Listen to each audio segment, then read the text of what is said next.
Well, good morning. I want to talk a little bit more about paper number 5. Hopefully, you watched the other video last week that just goes through some of the directions. Hopefully, you've also gone through the directions. If you have any questions, of course, let me know. As you'll see, I have a guest here with me this morning who sort of wants to sit here on my desk but doesn't necessarily want to be in this video. So we'll see how long Rosie here decides she's going to stay.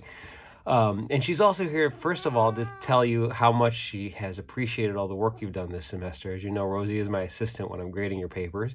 And as we all know, it's been a tough semester. But I want to thank you for the work that you've done, and I want to thank you for all the effort that you've put in under, really extraordinary circumstances, which I know at this point it's become kind of a cliche to say that about our current circumstances. But I do want to thank you for all the work you've done.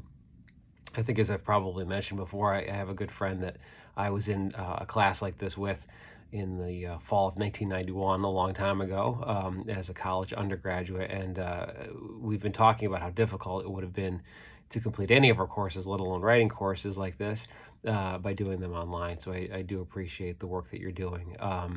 So, with that said, with paper number 5, some of you have had some very good questions about it. One of the things that I wanted to mention is that any changes and edits that you make can be done in the file that we already took a look at. So the one that has my comments in it and suggestions, you can just make the changes in that file. That would probably be a lot easier for you because you can follow along with my corrections and my suggested edits, my suggestions for expanding on the paper. And then that way, when I receive it back from you, I'll also be able to remember what I said and the things that I suggested to you. So just work on it in the same file. Again, I think that's a lot easier. You can accept the changes that I made for sentence level corrections, and then you can make those other corrections on your own. And of course, ask me any questions that you have as you're working on it. Now, a couple things to remember for paper number 5 is you do want to go back to the original directions for paper 4 if you're doing the revision, because those original directions still govern what you're doing. So make sure you've checked over the works cited on it. Make sure that, again, you've gone through all of my comments. One of the easiest ways to approach the revision of that paper is to, first of all, just go through the comments that are on the side of the documents that I sent you back. Take care of those corrections first. And then, of course, take a look at the summary comments at the end of the paper, because the summary is also going to help you with general ideas. So take your time with it. As I've said with every other paper that we've done over the course of the semester, take your time. Let me know if you have questions as you're finishing it. Hopefully the comments are clear and direct enough that they're hopefully easy to follow.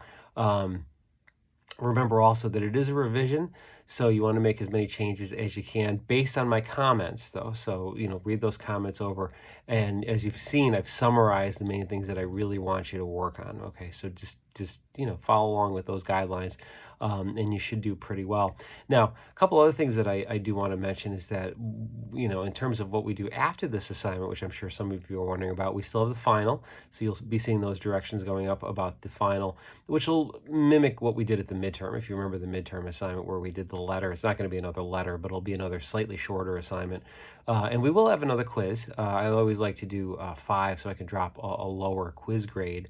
So we will do that also in preparation for that final assignment that you're going to have, the shorter kind of bringing it all together at the end of the class kind of assignment. A few other things to keep in mind as you're revising: make sure you have a strong thesis. Make sure it's clear. Make sure it's answering the question that was in the original prompt. Make sure the structure follows the outline that was there for paper number 4. Okay, so if you go back and you take a look at that structure, that assignment for paper number 4 is still up on Blackboard. So take a look at that as well. For those of you that are doing the second topic, remember you're following the same format and structure as paper number 4. So it's the same outline structure. In that case, though, you're just talking about John Porcellino specifically, and not Jamila Woods if you're doing that assignment. Okay. Rosie heard those two names and she got excited because she likes both of those writers. So those are some of the things to kind of keep in mind. Again, those directions I hope are pretty clear on Blackboard. If you have any other questions, as I said, send me an email and I'll be happy to help or give you any further suggestions that you may need. I'm also happy to clarify again any comments that I made that might have been a little confusing or that you weren't quite sure about as you were reading through it. So one last thing that I'll mention about this is that practice of doing a revision like this will be really significant, particularly as you get into English 102 for next semester, because English 102 has more of these research style papers. Really, every paper we've done has had a research component to it, but this paper number 4 was the one that was most explicitly kind of short form research style paper. So just keep that in mind. So the more that you revise and the more you go back to your work and check it over, the stronger your paper is going to be. All right. So again, if you have any questions, let me know. Send me an email. Rosie, again, thanks you for your service. You know, she's a very talkative cat.